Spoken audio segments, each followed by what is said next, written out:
भगवान शिव ने चोरी क्यों की? एक दिन पार्वती भगवान शिव से बोली, प्रभु आप सदा सबकी कथा सुनाते हैं, आज कुछ अपनी कथा भी सुनाइए। दुनिया आपके चमत्कार सुनती है, आज मैं आपके हृदय की कथा सुनना चाहती हूँ। भोलेनाथ मुस्कुराए बोले, देवी आज मैं तुम्हें अपनी चोरी की कथा सुनाता हूँ। पार्वती ने हंसते हुए कहा, प्रभु आप और चोरी, यह तो अद्भुत बात हुई। आप तो सन्यासी योगेश्वर त्रिकालदर्शी हैं, फिर आपसे चोरी। भोलेनाथ हंसे, देवी यह चोरी साधारण नहीं, यह भक्ति की चोरी है। जब त्रेता युग में श्री हरि विष्णु ने श्री राम रूप में अवतार लिया, तब मुझे यह समाचार मिला। मैं आनंद से भर गया। मैंने सोचा स्वयं परमात्मा मनुष्य रूप में अवतरित हुए हैं, यह तो मेरे लिए अवसर है, मैं दर्शन किए बिना कैसे रह सकता हूँ। पार्वती बोली, तो आप चले गए? भोले बोले, हाँ देवी, पर चोरी से, तुमसे बिना बताए। पार्वती बोली, आपने मुझसे छिपाकर यात्रा की और अकेले गए? भोले हंसे, नहीं देवी, अकेला नहीं गया, एक और गया। पार्वती बोली, कौन गया आपके साथ? भोले बोले, काकभूषुंडी। पार्वती ने हंसकर कहा, हमारे रहते आप किसी कौवे के साथ चले गए। भोले मुस्कुराए, देवी तुम नहीं जानती, वो मेरे प्रिय भक्त हैं, श्री राम के अनन्य सेवक हैं। अब सुनो, मैंने कहा था कि काकभूषुंडी के साथ गया, पर यदि मैं कह देता काकभूषुंडी को लेकर गया तो अर्थ बदल जाता, उसका मतलब होता योजना मेरी थी, पर मैंने कहा उनके साथ गया, इसका अर्थ हुआ योजना उनकी थी।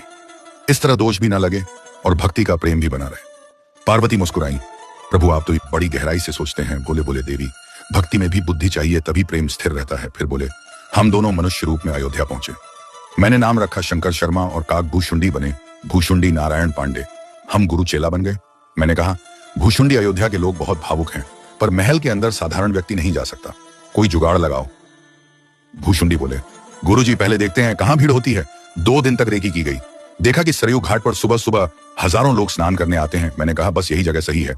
वहां एक छोटा सा कमरा किराए पर लिया गया, बोर्ड लग गया, भविष्य पूछो केंद्र प्रोपराइटर शंकर शर्मा, सहायक काकभूषुंडी पांडे नीचे लिखा गया।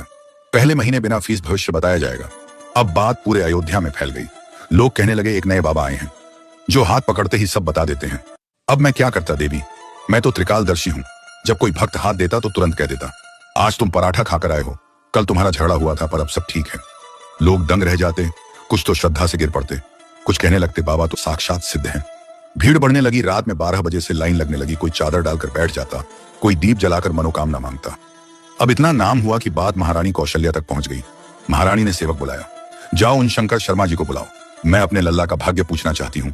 सेवक दौड़े दौड़े आए, बोले आप में से शंकर शर्मा कौन है? मैंने कहा मैं हूं शंकर शर्मा और यह मेरा चेला भूषुंडी नारायण पांडे। सेवक बोले, महारानी ने बुलाया है। मैंने कहा चलो, अब अपने प्रभु के दर्शन करने जा रहा हूं। द्वार पर पहुंचे तो द्वारपाल ने रोका, एंट्री पास केवल आपके नाम का है, चेला बाहर रहेगा। मैंने कहा कोई बात नहीं, मेरा चेला बाहर रहेगा, पोथी पत्रा संभालेगा। भूषुंडी बोले, बाबा अकेले चले जा रहे हैं। मैंने कहा तू चिंता मत कर, मैं अंदर जाकर तेरा भी जुगाड़ कर दूंगा। अंदर पहुंचा, महारानी कौशल्या ने चरण पखारे, पूजा की आसन दिया। बोली, बाबा मेरे लल्ला का भाग्य देखिए। मैंने जैसे ही बालक राम लल्ला को देखा, आंखें भर आईं, हृदय गदगद हो गया, मेरे शरीर से रोम खड़े हो गए। मैं बोला, अरे देवी यह तो वही हैं जिनके दर्शन के लिए देवता तरसते हैं। तब याद आया, अरे मेरा भूषुंडी बाहर बैठा है, वो तो दर्शन से वंचित रह जाएगा। मैंने कहा महारानी मेरा चेला बाहर है, पोथी उसी के पास है, जब तक वो नहीं आएगा मैं भाग्य नहीं देख सकता। महारानी ने कहा उसे बुलवाओ। आदेश गया, भूषुंडी को भीतर बुलाया गया। भूषुंडी भीतर आया, मन में बोला, जय हो प्रभु, आपने काक को भी कृतार्थ कर दिया। महारानी कौशल्या ने रामलला को मेरी गोद में रखा। मैंने रामलला का दाहिना हाथ पकड़ा और रेखाएं देखने लगा। भूषुंडी सोचने लगा, गुरुजी तो अकेले आनंद ले रहे हैं, हमें भी कुछ करना चाहिए। वह बोला, महारानी हमारे गुरुजी हाथ की रेखा देखते हैं, हम पांव की रेखा के विशेषज्ञ हैं, क्या हम पांव देखें?